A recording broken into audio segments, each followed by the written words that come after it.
अस्सलाम वालेकुम स्टूडेंट्स। आज मैं आपको एक्सेल के बारे में बताऊंगा, एक्सेल के बारे में पढ़ाऊंगा। पहले लेक्चर्स में मैं थोड़ा सा इसका इंट्रोडक्शन आप लोगों को दे चुका हूं और इसके अंदर मैं आप लोगों को बता चुका हूं कि एक्सेल जो है किस लिए, किस पर्पज़ के लिए यूज़ होता है। इसके अंदर हम लोग जो है स्प्रेडशीट्स बना सकते हैं, चार्ट्स बना सकते हैं और डेटा इनपुट कर सकते हैं। उसके लिए हमें ये बुक मिलती है। और एक्सेल के अगर प्रीव्यू को देखें तो इसके ऊपर जो है वही जैसे वर्ड और पावर पॉइंट में मैंने आपको बताया कि ऊपर जो है मेन मेन्यू में ये टैब्स होते हैं। होम का टैब, इंसर्ट का टैब, पेज लेआउट का टैब, फार्मूलाज, डाटा, रिव्यू और फाइल के मेन्यू के अंदर ऑलमोस्ट जो आपके वर्ड, पावर पॉइंट और बाकी चीज़ों के अंदर ऑप्शंस होते हैं, save, save as, open, close, recent documents जो आपने ओपन किए हुए होते हैं, न्यू, वही सारे सेम ऑप्शंस हैं। और एक्सेल के अंदर आप सारा डेटाबेस बना सकते हैं। लेट सपोज़ कि जैसे कुछ स्टूडेंट्स का रिकॉर्ड है, उसमें आप इनका सीरियल नंबर लिख लें, सेकंड में उनका नेम लिख लें, स्टूडेंट नेम, थर्ड सेल के अंदर आप फादर नेम लिख लें, उनका मोबाइल नंबर लिखें,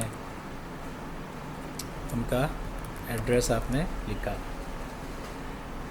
अब एक्सेल का मेन पर्पज़ क्या है इसको यूज़ करने का।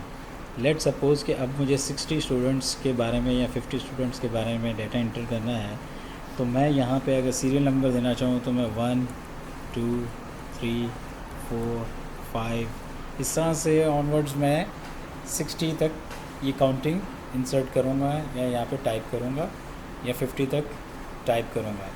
लेकिन एक्सेल मुझे क्या फंक्शन प्रोवाइड करता है कि मैं यहाँ 1 से लेके 5 तक के सेल्स को सेलेक्ट करके और अपने माउस कर्सर से यहाँ इस कॉर्नर से इस सेल को या इस ऑप्शन को, इस बॉक्स को पकड़ के अगर मैं स्ट्रेच करता हूँ और इसको डाउनवर्ड्स ले जाता हूँ तो ये ऑटोमेटिकली मेरी काउंटिंग इंसर्ट कर रहा है 60। ये चीज़ पावर पॉइंट में और वर्ड के अंदर नहीं हो सकती, नहीं होती, ये उसमें ऑप्शन नहीं है। दूसरी मेन चीज़ कि ये डेटाबेस के लिए यूज़ होता है और ये जितनी भी चीज़ें मैंने ये इंसर्ट की हैं, ये जो आपको बॉक्सेस नज़र आ रहे हैं, इन बॉक्सेस को हम एक्सेल के अंदर सेल्स कहते हैं। ये पूरी आपको एक स्प्रेडशीट नज़र आ रही है, ये पूरी एक शीट है, उसके अंदर ये सेल्स हैं और ये इसके हॉरिजॉन्टल और वर्टिकल रॉ और कॉलम के एड्रेस हैं।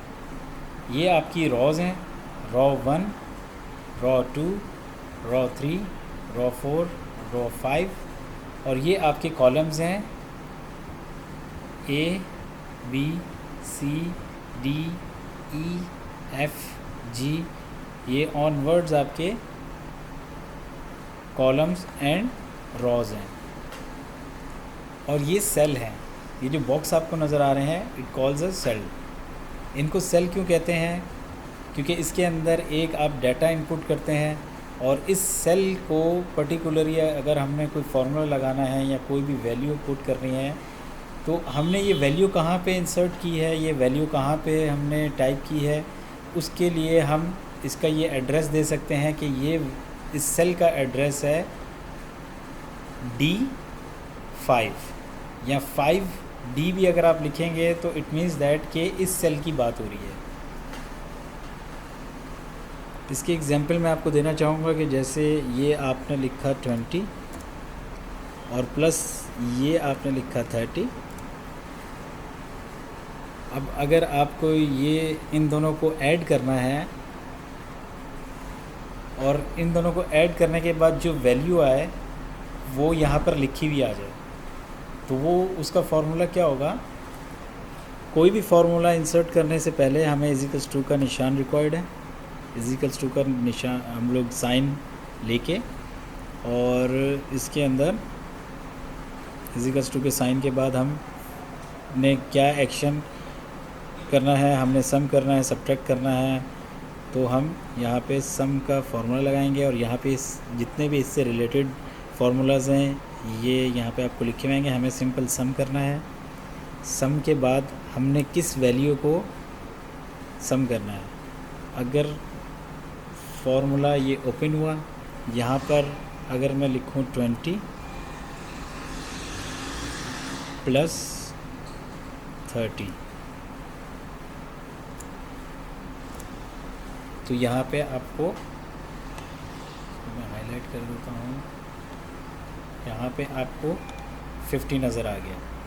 लेकिन अगर मुझे यहाँ पे नहीं, मैं कहूँ कि ये 20 और 30 जो ये वैल्यू लिखी है इसका जो सम है वो मुझे यहाँ पर नज़र आए, तो कैसे होगा।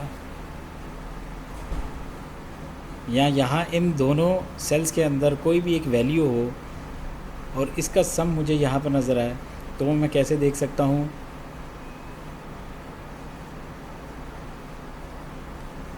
इक्वल्स टू का साइन इंसर्ट किया, सम का फार्मूला लगाया, फार्मूला ओपन, ब्रैकेट से हम ओपन करेंगे और यहाँ पे मैं इसको ये बताता हूँ कि यहाँ पे इस सेल की जो भी वैल्यू हो उस वैल्यू को और इस सेल की वैल्यू को ऐड करके जो भी इसका आंसर है वो यहाँ पे शो होना चाहिए। तो इस सेल का एड्रेस क्या है, H3 प्लस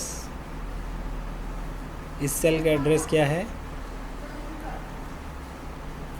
H4 और ये ब्रैकेट क्लोज, और ये देखें यहाँ पे ऑटोमेटिकली 50 हो गया। इसमें और इसमें क्या फ़र्क है कि यहाँ पे मैंने वैल्यू दी है जो आपको यहाँ पे भी नज़र आ रही है, equals to some bracket open 20 plus 30, और यहाँ पे अगर मैं इसको 40 कर देता हूँ, इंटर करूँगा, ऑटोमेटिक ये देखें आप कि यहाँ पे 70 लिखा हुआ आ गया, क्योंकि यहाँ पे मैंने ये फार्मूला लगाया है, यहाँ पे मैंने ये कमांड दी है कि जो भी वैल्यू इस सेल के अंदर हो उस सेल के इन दोनों सेल की वैल्यूज़ को ऐड करके यहाँ पे उसका आंसर शो हो। तो ये एक्सेल का मेन फंक्शन है,